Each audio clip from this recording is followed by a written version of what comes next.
오늘은 앤트맨의 피입자를 한동석 선생의 우주변화의 원리 내용으로 분석해보겠습니다. 피입자는 앤트맨의 힘의 근원이 되는 입자입니다. 행크 핌 박사가 처음 개발했습니다. 20 years ago, I created a formula that altered atomic relative distance. Huh? I learned how to change the distance between atoms. That's what powers the suit. That's why it works. 결론부터 얘기하면 핌테크 기술은 수화일체 원리와 일치한다고 할 수 있습니다. 먼저 우주변화의 원리책 원문 내용을 보겠습니다.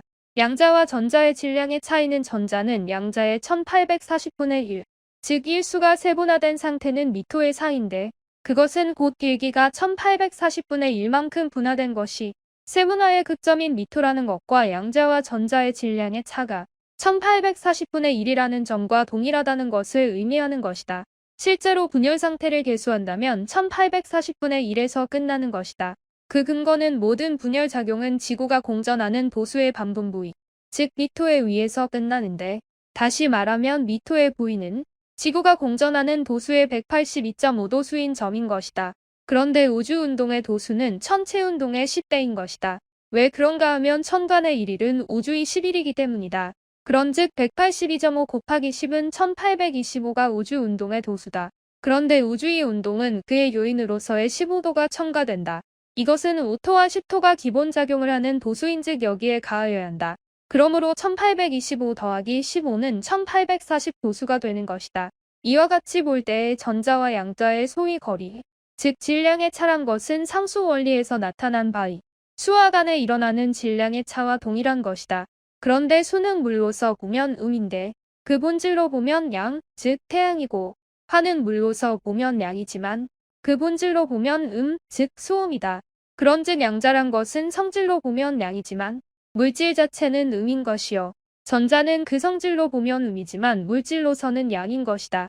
그러므로 전자가 양자의 주위에서 포상견제 작용을 하면서 돌고 있을 수 있는 것은 이것도 역시 수화일체 원리에서 기인되는 것이라고 생각하는 바이다. 한동석 우주 변화의 원리 중에서 동양 철학의 대가였던 한동석 선생은 원자 구조에서 양성자와 전자의 질량비가 동양 철학의 상수 원리와 일치하는 것을 밝히고 있습니다.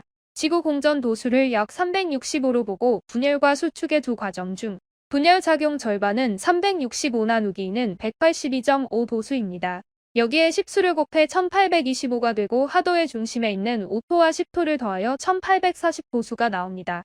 이로써 과학에서 밝힌 양성자와 전자의 질량비가 상수 철학의 계산과 동일하고 그 구조도 양성자를 수로 보고 전자를 화로 배치하여 원자가 돌고 있는 것은 수화일체의 원리라는 것을 설하고 있습니다.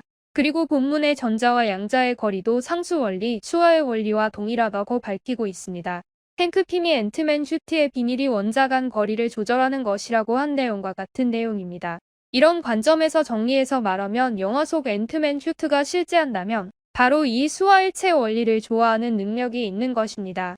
다만 이것은 선처는 기계성경이요 후처는 조화성경이니라 하신 증산도 도전 말씀처럼 기계에 의존하는 과학 문명의 한계를 보여줍니다. 후처는 조화성경으로 후천에 도통한 인존 인간들은 기술이나 슈트에 의존하지 않고도 자신의 몸을 가지고 직접 그런 도술과 조화를 쓰게 되는 것으로 해석할 수 있습니다.